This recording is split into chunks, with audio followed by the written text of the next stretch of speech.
Hello everybody and welcome to my channel. My name is Debbie and I'm a mixed media artist, and what I wanted to show you today, there seems to be a trend at the moment of showing favourite art supplies from the year. It's 2024 if you're watching this in the future. So these are a fairly good representation of all my favourite art supplies. There's been a few. I tend to buy more than I need, to be fair. I want all of the things all of the time, don't we all? So yeah, this is a few of them. So first of all, a bit of housekeeping. Of course, don't forget to leave a like and subscribe and a comment. I try to get back to all of the comments if I possibly can. And if you like what you see here and would like to see these things used in more detail, head over to my Patreon and consider joining us there. It's actually, well, I like to think it's very, very cheap for a monthly subscription.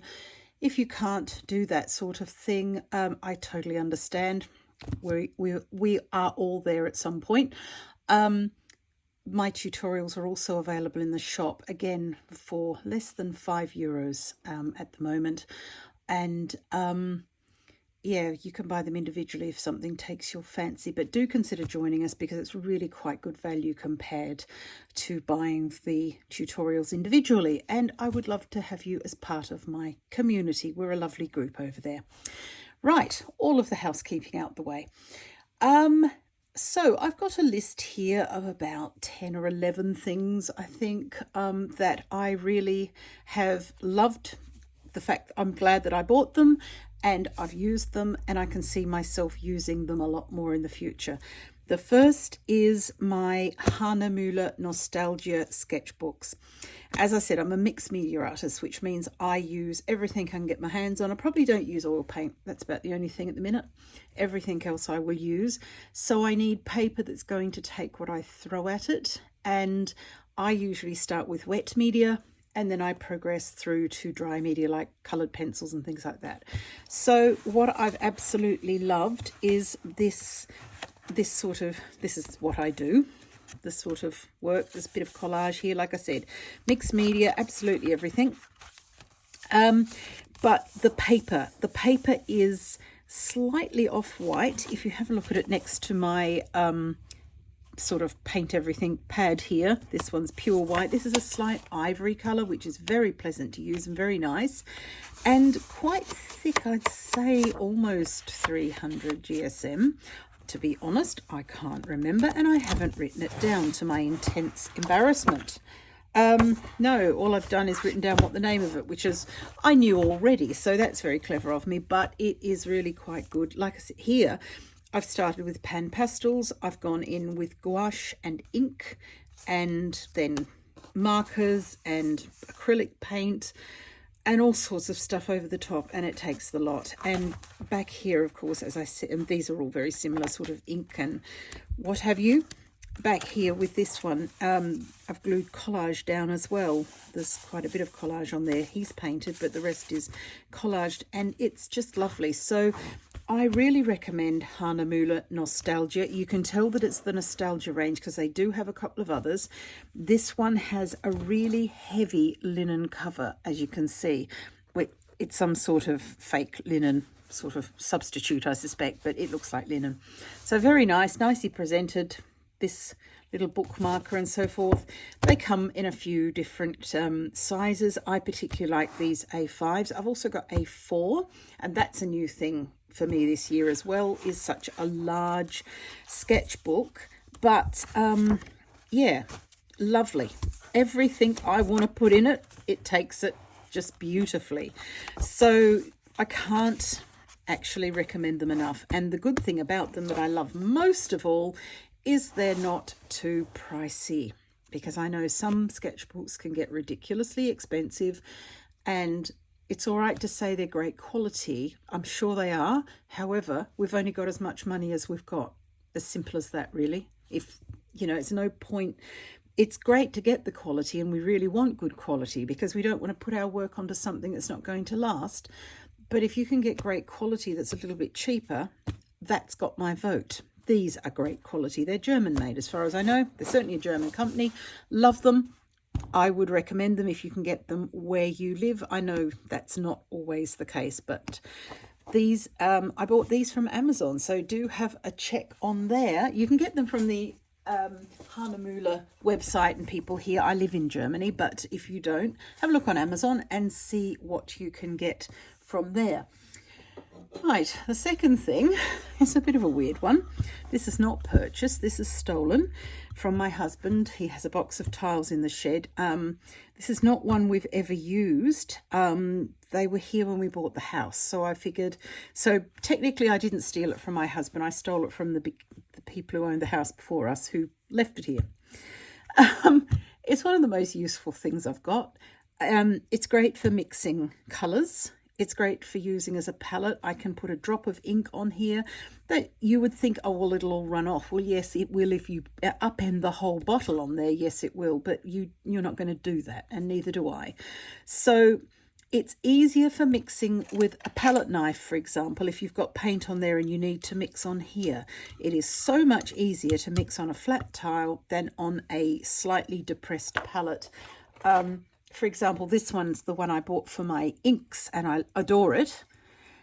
Love the idea of it. Also ceramic, because I'd put all my inks into quite a shallow one and then bumped them walking across the room, as you do. And of course, that just put a little bit of ink into each one and they all mixed together. So I had pretty much a disaster. So I bought this really deep one, and this is fabulous for inks, especially if I do need to use a little bit more. Because like I said, if you upend a bottle onto here, yes, it'll all run on the floor. But here, so I've got this one as backup, and this is also bought this year. So this can come into our little pile of things that I absolutely adore, because I do love this one. But for acrylics and things like that are not going to go anywhere, but do need sometimes mixing either with each other or with mediums, a tile is such a good idea. I have featured this in my other videos, but I'm so happy with it, I thought I'd give it a second go. Right, my Cum pencil sharpener. This one, the lid has broken off, but I love it so much, I'm very, very happy to forgive it its trespasses. Love this, and this was the star of one of my arty advent calendar tutorials on my Patreon this year. I did a whole thing over the month of December, which is still there if you want to see it. It's a Patreon exclusive, so it's not available individually, but you know, it's a whole thing, and one of the videos was on this fabulous pencil sharpener. And like I said, yes, the lid did break off, but I don't care, it still sits there, and it actually, it stays there pretty well. Love this. It really gives my colored pencils a fabulous point. And the blades are the replacement blades, which I do think, yes, actually I've got some here. They come 3 replacement blades for this one, and this cost me less than €2 for these 3 replacement blades, and that's a game changer as well. If you're having trouble with your pencil sharpener, change the blades, buy new blades for it. And if you can't, a pencil sharpener where you can change the blades is better, for the simple reason then you're not throwing the pencil sharpener away, you're replacing the blades and keeping it going.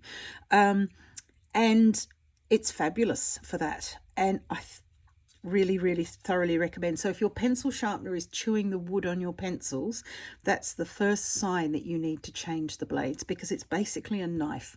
And just as if you had a carving knife in the kitchen, you wouldn't use it for 30 years and never sharpen it and then expect it to cut as beautifully as it did the first day you had it. So this is exactly the same. We really do have to maintain that. So this is great, and that's the Cum pencil sharpener, K-U-M. My next thing are these stackable palettes. I like to mix my own green. Oh gosh, this is embarrassing. I like to find my own green. It's in here somewhere. I use, and this is not going to be the accurate bottle, but these Ecolina liquid watercolours. And this one is indigo and saffron yellow that I've mixed, because I love a really lovely moody green. Let me just show you what it looks like rather than tantalizing and telling you all about it. So I use these watercolors and I mix, look at that, as a green. It's just amazing. It's the muted color that my soul craves. And what I love, gosh, yes, that's sensible. What I love about these is they're actually a plastic, but they're quite a heavy plastic and quite a durable one as well. I can put quite a lot of the liquid watercolor in here, mix it up because it's deep enough to not spill it everywhere, and then allow it to dry so that it really, really concentrates itself in color. And then, of course, they're stackable. And I've got different color greens in most of them. I haven't used all of them, but I like these, and they're especially good if your space is limited. Mine is not necessarily limited, to be fair, but it is ridiculously overused. I've got so much in here, it's not funny. We're at the point now where if you shut the front door of this house too hard, the windows all open because the place is rammed with art stuff. So this is fabulous to have on my desk. There are 6 pans in here. Actually, no, there aren't. There are 5 because one's a lid. You could mix in that. There's nothing stopping you from mixing in that. And like I said, it's a ceramic-like plastic, so quite heavy and quite enduring. It feels like it's quite enduring. I bought it quite early in the year. I still love it, so definitely recommend that. Next thing to reach for are these big acrylic markers.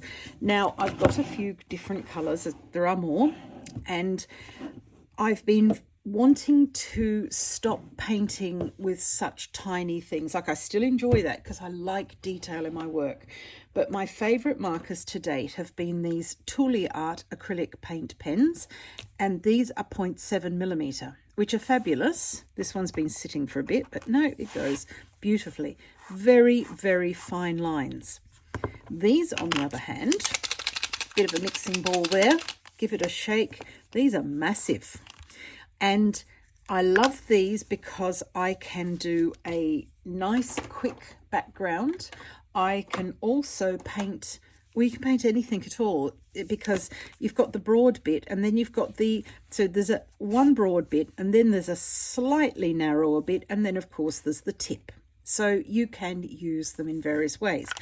And I know this is a controversial thing to say, but I love the Liquitex ones. And the reason I love the Liquitex ones is because they're not opaque. Even though they say they are, they're not.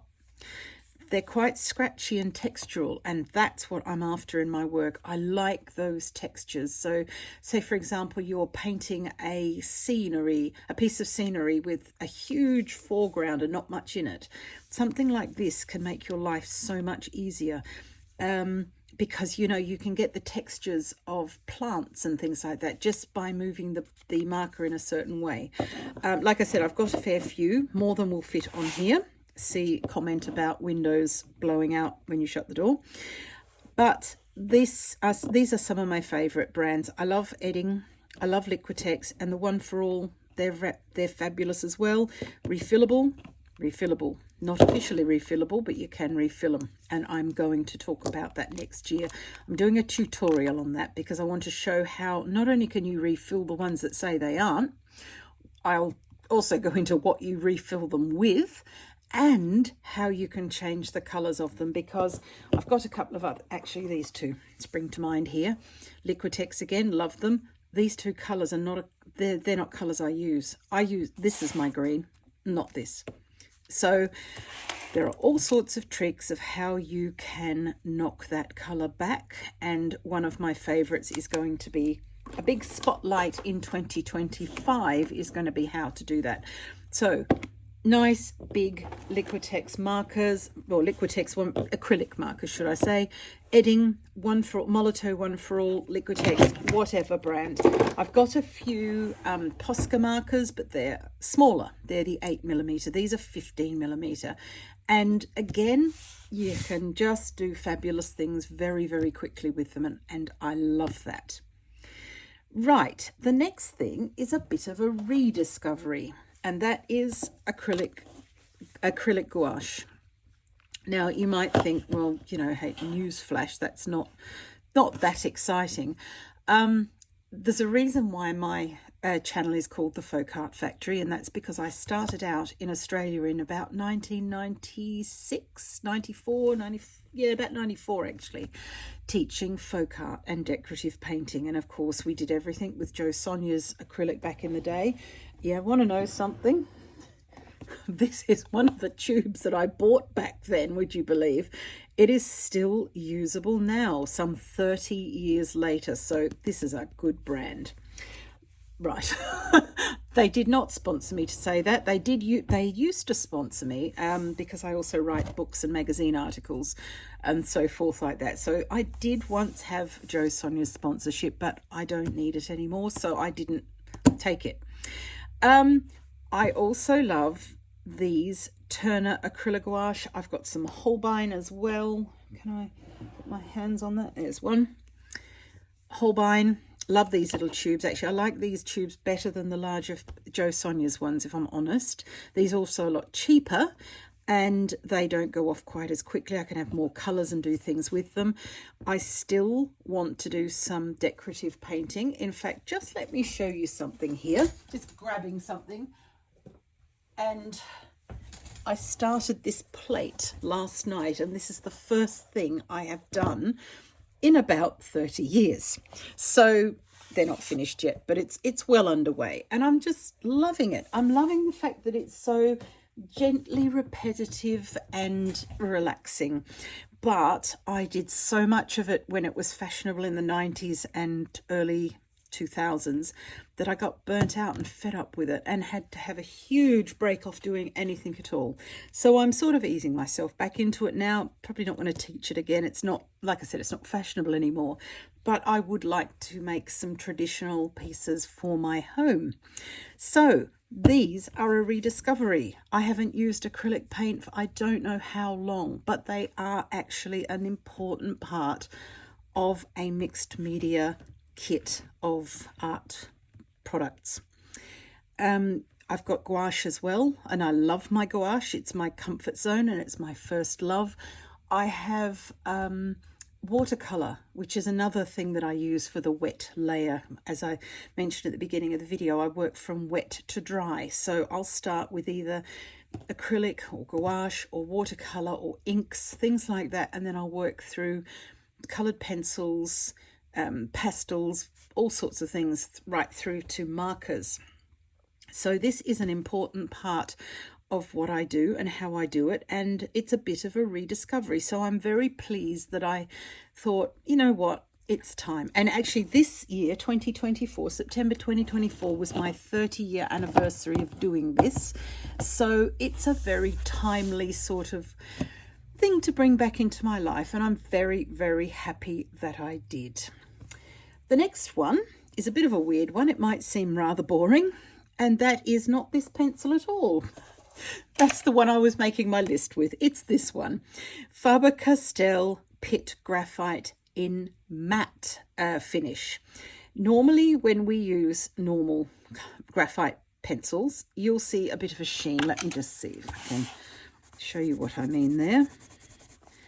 There's a bit of a graphite sheen, as you can see. With these, there is a bit of a darker colour, more saturated colour, and although a bit of a sheen, far, far less. Which means that these are really, really useful for going over the top of other products with, and you can make lines. I use these to create scrubby hedgerows in my work, and you know, sort of sometimes there are dead bits of grass with seed heads and things like that, you know, just bits and pieces and interest that you might find in a picture in the foreground. And these are great because you can go over the top of everything else with them. So this, like I said, it's the Pit Graphite Matte from Faber-Castell. This one's a 10B. I have a few others kicking around here, which I obviously can't get my hands on now because the camera's on. Usually I know where everything is. So I really recommend these. They're fabulous for adding details to your work and layer beautifully over just about everything else. Next thing I have loved buying and using this year, and this one's quite new to me, and that is ink. And I've got a few companies that I have here that I use the products of. Number one reason is these are all pigment inks, and yes, my cat needs to chime in at that point. These are all pigment inks. They're all light fast as well, and I've got this one from Raw and Klingner. I've got a De La Rowney FW acrylic ink. I have a writing ink from Jacques Aban, and another Raw and Klingner product here, an antique ink, and these are absolutely fabulous. I love them, game changers, all of them, and I look forward to using them more in the new year. And just to show you this green is fabulous. Loving this green. It's really very, this is not paper that's meant for ink or wet media. It's very close to the one I mix myself, so that might be something for the future. When I run out of this one, maybe I don't need to mix. I'm also actually I can show you my tile here. What I quite often do is a little tiny bit on there, don't need very much.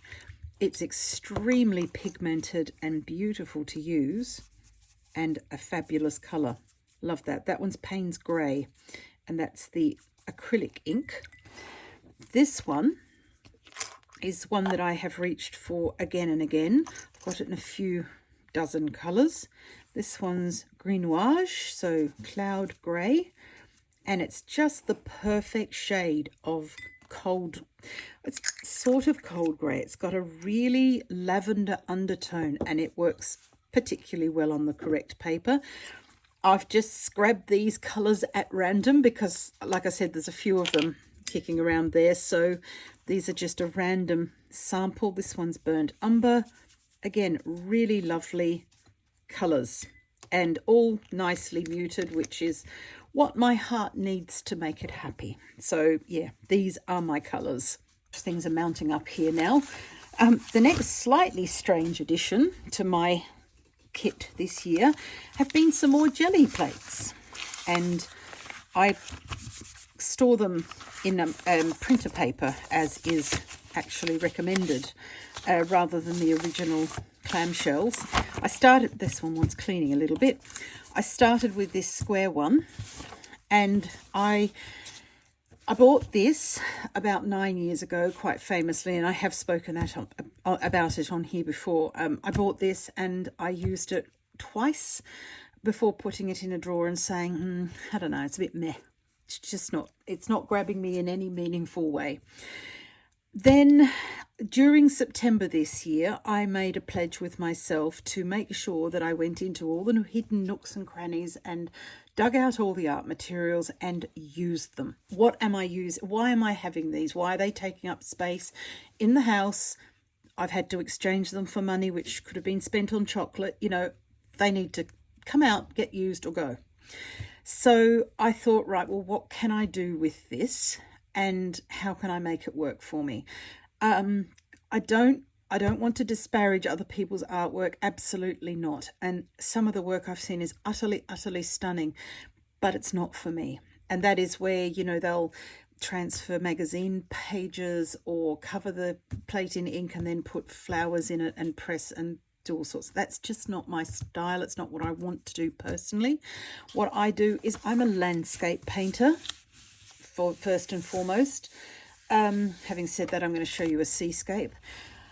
I want to do this, and this is what I do with my jelly plate, and this is what I've done with it.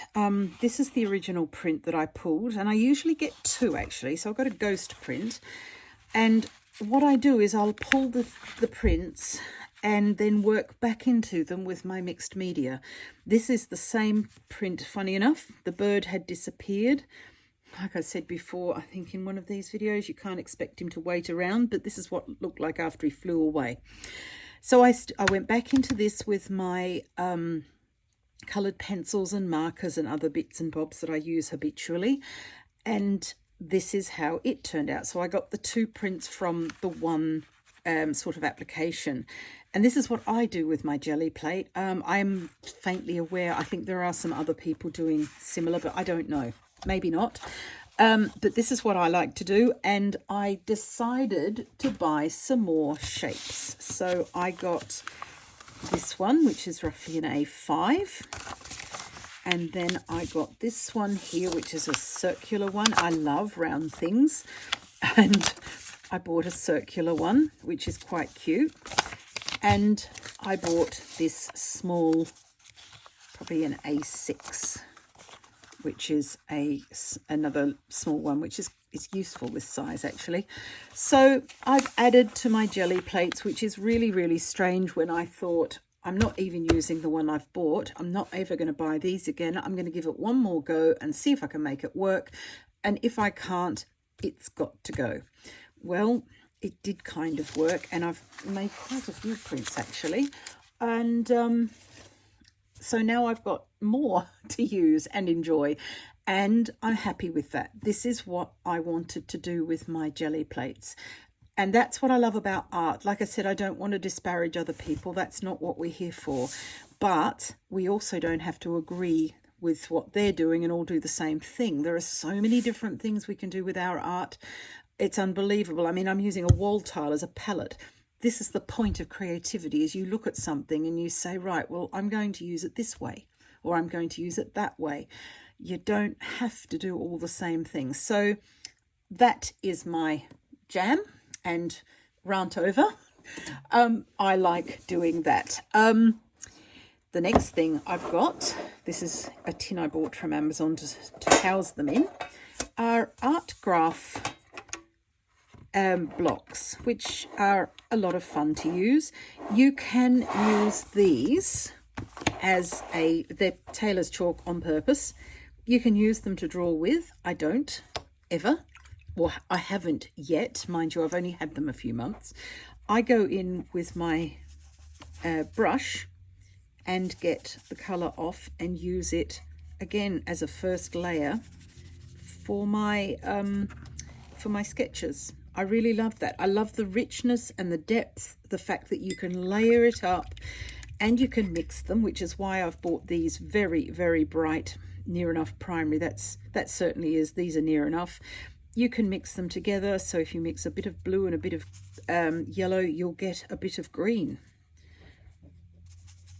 That's a bit more, you know, I can mix them together. And that's ideal. So I haven't used these a lot, not going to lie. It's mainly a fact that there's only so many things one person can use. However, when this is perfect for what I need, I'm happy that I bought them and I'm happy to have them. So a little tin from Amazon, it wasn't particularly expensive and it makes a perfect house for them. I've also put some layers of foam in the bottom because they are a little bit fragile. If they're not fragile as such, but if you were to drop them, they wouldn't thank you for that. So I've put some foam in the bottom to keep them a little bit safe. That over there. What have we got next? We have got some more pastels, another tin. I bought some watercolors about 8 years ago, and I tell you what, they smelled so badly. I could not get in the house with them. They weren't expensive, and I put them outside in the frost. My grandmother always said, you know, something smells and you want it to smell fresh again, put it outside during a frost, and I did that for a week, and they came in and they smelled just as bad. And normally that tip works, by the way, but the tin was brilliant.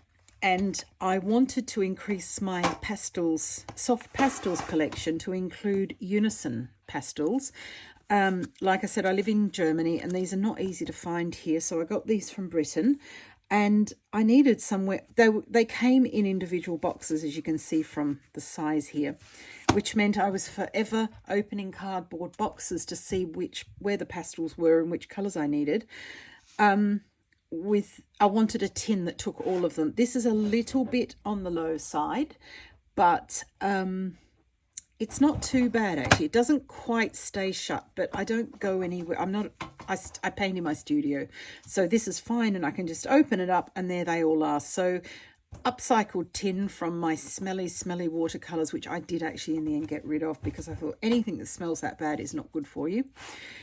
And these are great. And what I love about these is you can, of course, do all the normal things with that you would do with soft pastels and smooth them and so forth, but they're also highly wettable in a way that a lot of the others are not, which means that you can use them to create painterly effects, and I particularly like that. Really nice, again, for building up layers of texture in trees and things like that.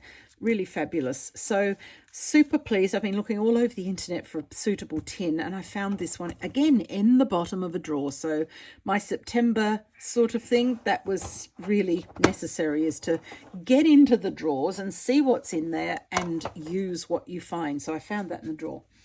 Lucky last, this is a representative sample. Pan Pastels.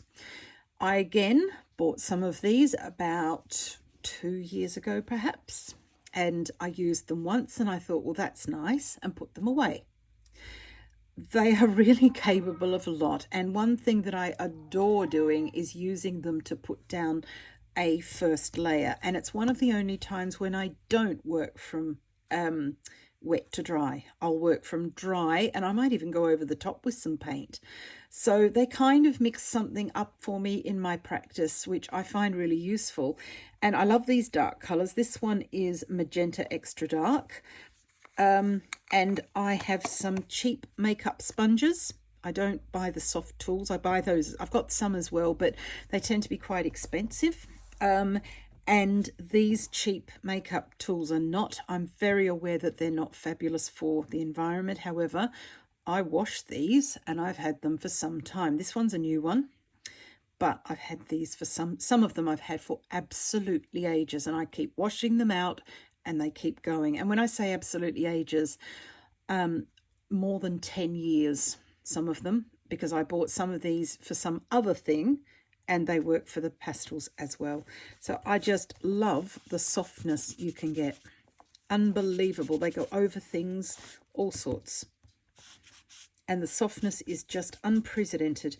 These have the added advantage that you can do sort of a lot finer lines with them. So I'm really filling up my page here, but I think you can see that there. And yes, so I do buy those because anything we use, even if it's environmentally friendly, if we use it once and throw it out, that's not very good. We can wash these out, and also that means that we're saving money. Money can be spent on other things that are a little bit more fun than a sponge applicator. So I do buy these, and it's worthwhile if you can wash them. Right, well, we've ended up with an interesting page here. But those are my absolute favourite buys for 2024, and also a couple of finds, a couple of rediscoveries and an upcycle, all sorts of things like that. Super happy with these purchases. I've already used them a lot, and I can see them fitting in perfectly with everything I do in the future.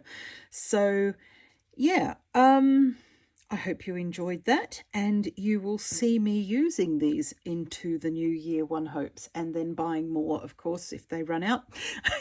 So I thank you for watching. Like I said too, don't forget to leave a like and subscribe, and leave me a comment if you have the time, and do consider my Patreon, and you'll see where I use all of these.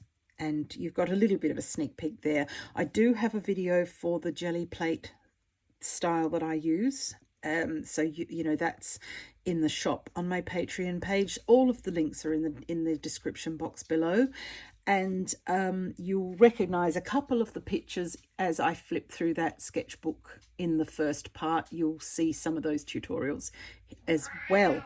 Yeah, okay, right, well, that's my cue to go. My cat. I'm doing it now. Right, okay, I'll see you next time. Bye for now. Bye.